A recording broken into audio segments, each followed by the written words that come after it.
Here it is. Soldiers of Mayhem.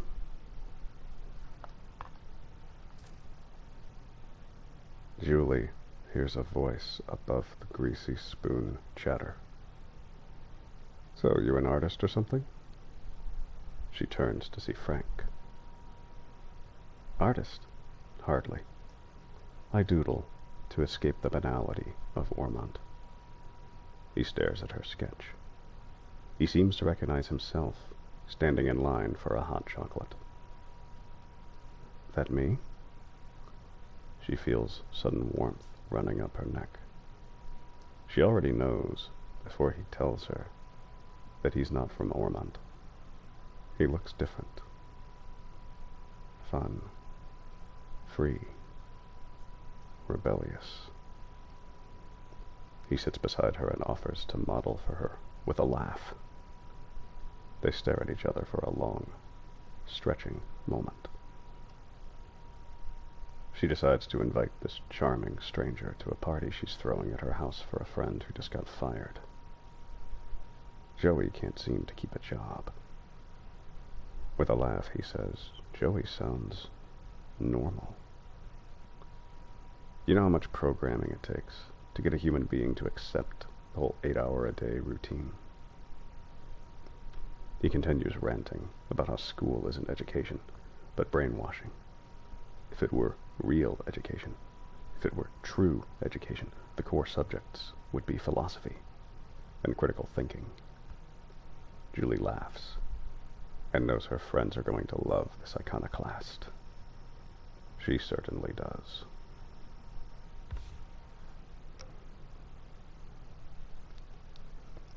She didn't stop thinking about him since she first saw him. Now, she hopes he shows up at her party.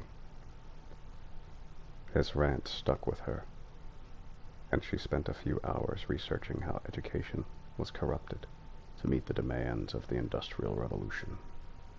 Conveyor belt education for assembly line jobs. Nothing has changed for the past 100 years, only the products. Frank shows up with drugs and drinks, party treats. Julie introduces him to her best friends, Joey and Susie. They talk favorite foods, slasher movies, and killers all night. Julie amazes Frank with her profound knowledge of serial killers as she leads him to her bedroom and shows him her scrapbooks filled with pictures and clippings of famous murderers. Everyone leaves or passes out, while Julie and Frank discuss murder and mayhem, trying to one-up each other with details and trivia. Julie wins with a story of the abandoned cabin where the soldiers of Mayhem hang out, plan, and wreak havoc on the unsuspecting sheep of Ormond. Frank laughs and calls bullshit on the story. No such thing as the soldiers of Mayhem. He read enough about Ormond to know that nothing of the sort happened at the resort cabin.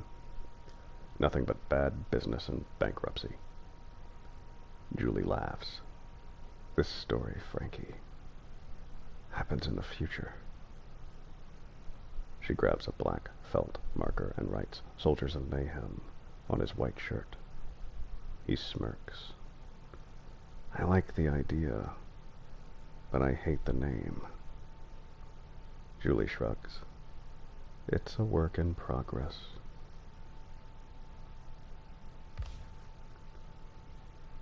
Julie feels alive with Frank. More than alive. Complete. At first, she thought he was an iconoclast rebel, but soon realized he just liked to argue and push buttons for fun.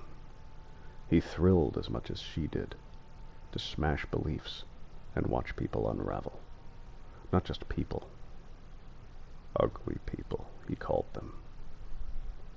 It's the name he gave to those people who need to be right, who always need to be right. They were the easiest to push over the edge. Ormond was full of them. Ugly people. Entitled preps and politicians who would turn blue in the face if you challenged any of their beliefs. Julie hands Frank a ski mask. He gives her a curious look.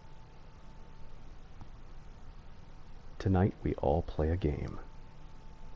Whoever steals the most car emblems wins. Frank smirks. Wins what?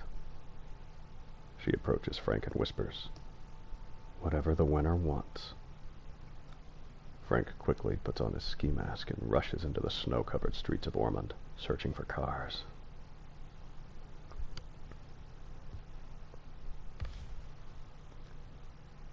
More than love, more than passion. Julie feels Frank as her spiritual twin. She spent the whole night confiding her darkest desires to him.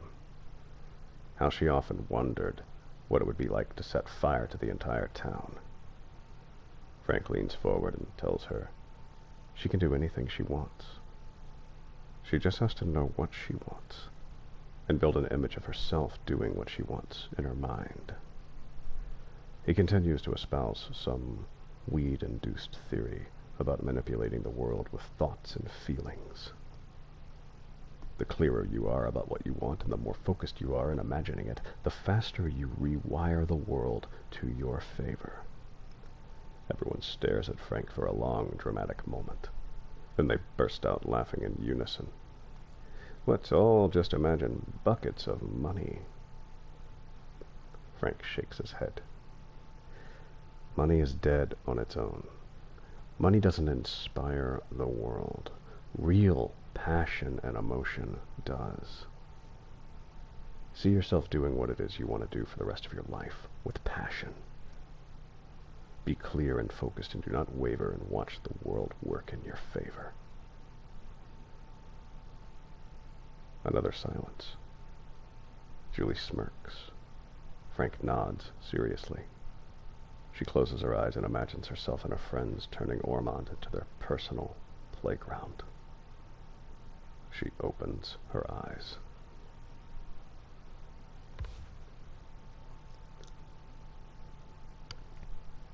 Julie and Frank wait for Joey and Susie at the old abandoned cabin.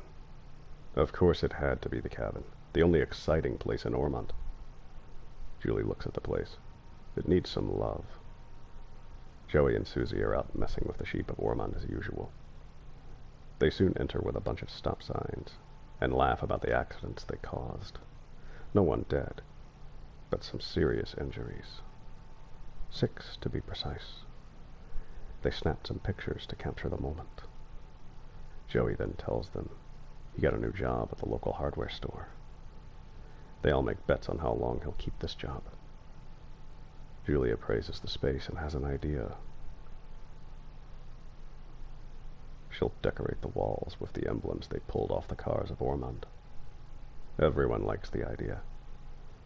Joey adds he wants to put up the stop signs on the wall. Inspired by the small traffic accidents Joey and Susie engineered, Julie suggests another name for their little gang, the Marauders of Mayhem. Frank shakes his head and his eyebrows frown. Too tough on the tongue. Joey disagrees. I love it. All eyes turn to Susie. She shrugs. I agree with Frank. It's a mouthful. Julie and Susie enter the hardware store. Joey wants them to be quick.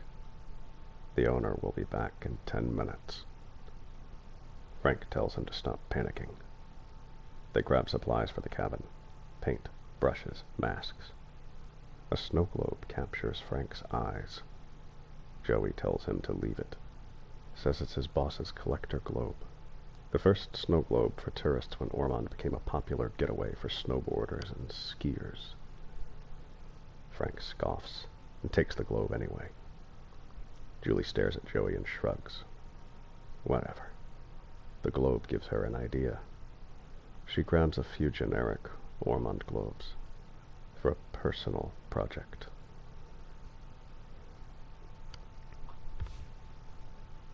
The cabin is almost ready. Some finishing touches required, and Frank and Susie are hitting a few homes for supplies. Toasters, pans, cutlery, TV, computer, linen, Anything to make their refuge a little cozier. Julie stays behind, refashioning generic Ormond globes with scenes of mayhem. Frank approaches her. "Can I have one of those?" She hands him a globe with 4 stick figures, setting a snowman on fire. He says it should be a real person. Julie feels offended. He didn't see the detail. It is. Frank scrutinizes the globe and sees a stick man embedded in the fake snow. Nice. Julie imagines something crazy. In her mind's eye, she imagines herself killing someone with her friends. She has no other image in Noked Out. It's more than an image of a first kill. It's an image of her in a newspaper clipping. She makes Ormond exciting again with a series of murders. Her phone startles her. She answers. She hears his voice, and Frank tells her to meet him at the Ormond Majestic Theater. Why? What's playing? He doesn't answer. She gets in her second-hand sedan and drives through the blinding snowstorm to the theater. He graciously opens the door, helps her out. Joey and Susie are standing by the theater, holding empty gas containers. Frank hands her a match. "Please, do the honors." She strikes the match. Watch as the flame ignites strong, and then it dwindles in the cold wind. Before it extinguishes, she flicks the burning match at the theater. A moment later, a massive fire erupts in the blinding snow. She stares at Frank, at the fire, at Joey and Susie, and she has this sudden crazy thought that Frank is right. Somehow the world is conspiring in her favor.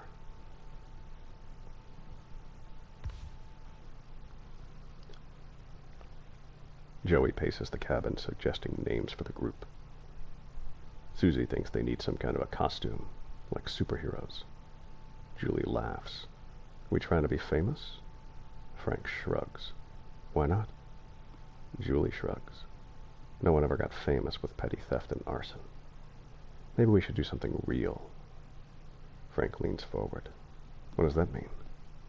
"Something real." Julie goes quiet for a moment. She's not sure what she's thinking, or if she's thinking at all, but she wants to feel the thrill she's read about in books. She wants to be more than common, more than ordinary, bigger than life. Frank smiles at her and asks if she thinks she could kill someone. She thinks for a moment. "I could."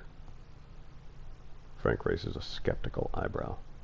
After a moment, he says he probably couldn't really kill someone. Julie teases him. "Not even for me?" He shakes his head. "Not even for you. And you? Would you kill for me?" She echoes his bullshit answer. "Never."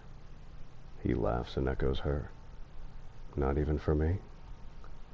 Not even for you."